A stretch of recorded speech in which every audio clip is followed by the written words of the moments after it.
So BetterHelp reached out to me because I'm assuming they could tell by the tone in my voice that the Emily Gilmore manipulation videos are indeed stressing me out. They said, Kiara, we're here to help. But not only did they want to help me, they also want to help you as well. I know hearing me trash talk Emily Gilmore has been a great source of therapy for a lot of you, but as I always say, I'm not a therapist, I'm just a girl with opinions. So with that being said, BetterHelp has offered a referral link that I happily placed in my bio and to sponsor this video. BetterHelp is a site that allows people like you and I to get in touch with a licensed professional with the goal of providing affordable, accessible therapy. And no, this is not just an ad. I actually have used BetterHelp myself, and I found myself being surprised with just how easy it was to use the app. I feel like I've been able to do a lot of self-growth, healing, and even get a new perspective on my own personal life. One of the main reasons I feel like people do not go to therapy, especially the people that really need it, is because they feel like therapy doesn't work. And my response to that is always that I don't think therapy doesn't necessarily work. I think there are all different types of therapy and all different types of therapists. Sometimes when you're trying therapy out, you may not be able to make a real connection with the therapist that you've been assigned to. And that's another thing I love about BetterHelp, is that they make it so easy for you to switch therapists if the therapist they give you isn't quite working out. So don't be shy to click the link that's in my description box. And as always, thank you for watching Kiara Loves TV.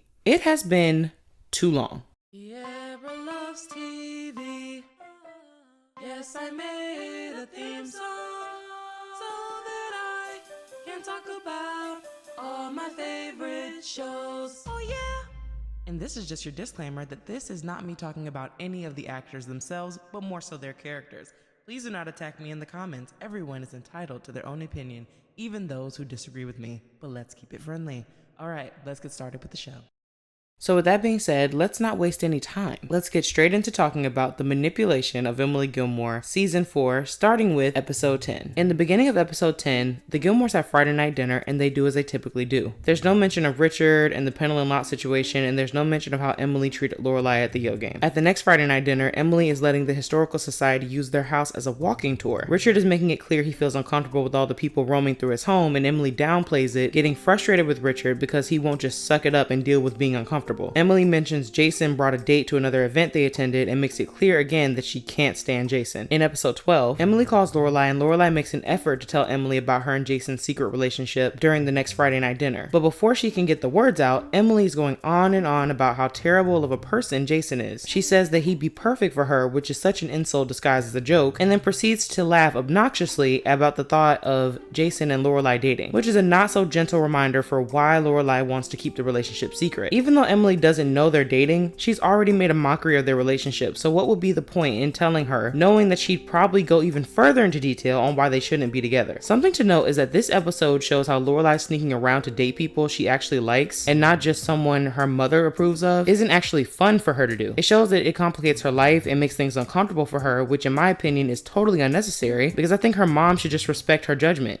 In episode 13, Emily invites Lorelai to a banquet and makes Lorelai pretend to date Jason, which for once actually benefits her because they can be seen together in public. But my thing about it is, imagine if it were someone she actually couldn't stand. That would have been a miserable evening for her, and Emily doesn't care as long as other people think that they look good. As I've said before in previous videos, this episode is just another great example of how the Gilmores clearly understand hidden agenda. They understand that something can appear innocent and be full of ulterior motives when they explain how Jason's father just showing up to the banquet could have been him making a move against them. In episode 14, Gran is coming to town and Emily is once again freaking out on Lorelai. We see Lorelai the whole episode trying to get to her hair appointment to make things easier for Emily, and she still gets talked to like she's intentionally just trying to screw everything up. Lorelai was wrong for going off on Suki, but to be fair, as we're shown, her freak out was stress induced by all the pressure Emily puts on her about making sure that she looks presentable. The first thing Gran says when she sees Lorelai is something about her hair not being done, and then she blames it on Emily not giving her enough preparation. But it's hard to feel bad for Emily when she has blamed things that are wrong with Rory on Lorelai often in many episodes before, in the exact same way. Lorelai even tries to defend Emily and Gran doesn't want to hear it. Gran is passive aggressive and talks to Emily like she's a servant. She's very entitled and speaks to everyone like a child, similar to Emily. I think one of the main reasons Emily and Gran don't get along is because Gran gives Emily a taste of her own medicine. Gran decides to pry into Lorelai's financial business and even put her business out there, almost just to humiliate her, and to point out another way that Emily and Richard are inadequate as parents. Blaming blaming them for Lorelai not being more financially secure. I just find it crazy how Gran sits there talking down to Richard, and that's when he decides to say something, but like it was okay for her to humiliate everyone else as long as she has. She mocks Richard's previous business ideas, and Emily just sits there eating it up, reminding Richard he paid the money he borrowed from Gran back in like 2 months. I felt so bad for Lorelai because she's trying so hard to build a better life for herself and chase her dream, but of course capitalism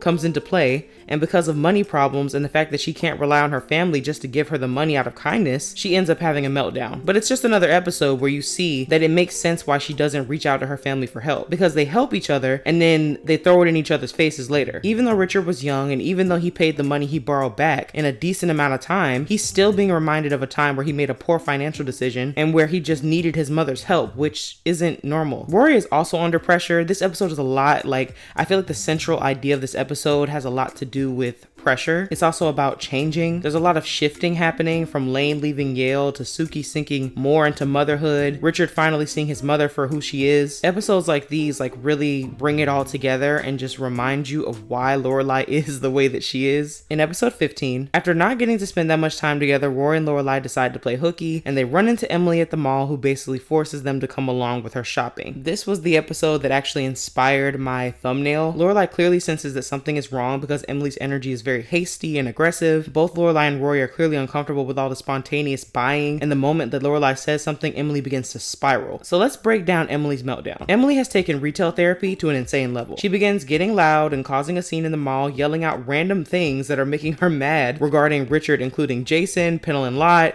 and Richard's company, which are all Richard's decisions that he made on his own, which brings me to my next point. I think that the meltdown is happening for one main reason. Emily has lost one of the only things that she has that keeps her together, which is control. When Richard decided to go into retirement in episode 10 of season 2, he didn't consult her. When he decides to go into business with Jason, he didn't listen to her. When he decides to take his clients to Vegas instead of a party thrown by Emily, he didn't listen to her. She wants the whole family to be dry and barely speak to Pennell and Lott, but she finds out that Richard has been secretly having lunch with her since they got married. She tells him to shave his mustache. He doesn't listen to her. She's not being listened to. But the problem is, with most of these decisions, not all, but most, we're not seeing the harm in him not wanting to listen to her. With the Pennell and Lott situation, he should have told her or respected her enough not to go behind her back, obviously. But it seems that what's really happening between them is that Richard has followed a certain structure in the Gilmore uppity universe for a long time. He's checked off all the boxes on what it means to be considered good enough for Emily and good enough for that society, but now he wants more out of his life. Richard wants freedom and autonomy to make his own decisions. Something I've never considered, though, is that maybe this is all triggering Emily so much because it reminds her of Lorelai. Lorelai also wanted to break away from the forced appearances and that stuffy lifestyle. Lorelai ventured out and became her own person, and as a result of Lorelai finding her own identity, Emily lost a large part of hers. Emily lost control with Lorelai, and she's losing it again with Richard. Emily seemingly loves this world, or she just simply loves structure. She loves being a wife, and she loves these events and not working, and her daughter embodies the opposite of everything that she ever wanted her to be. But maybe this really isn't about Richard. Maybe this isn't even about Lorelai, but about Emily's own resentment towards herself for not feeling fulfilled in her own life. Maybe Emily secretly wishes that she'd done more and taken more risk, and seeing the two main people in her life be brave enough to go after what they really want is causing her to reflect on her own shortcomings. This episode shows us that Emily's constant bullying of her daughter actually is stemming from jealousy. She's jealous that Lorelai has her own life. She's jealous that Rory admires her and that they have such a great relationship, which would explain why she mocks it and is often determined to prove that she can have the same thing or that she can have better. But to me, if she took a moment to just acknowledge the jealousy and confront her own demons, she could see why she doesn't have the things that she wants. Jealousy is not bad. We all get jealous. Jealousy is only bad when it takes form in the shape of Emily's jealousy. Emily allows her jealousy to act out in ways that hurt her daughter and her ability to form strong connections with her family. But unfortunately for Lorelai, Emily lacks the social intelligence and emotional maturity to convey that message. It's almost amazing watching a character so hyper fixated on like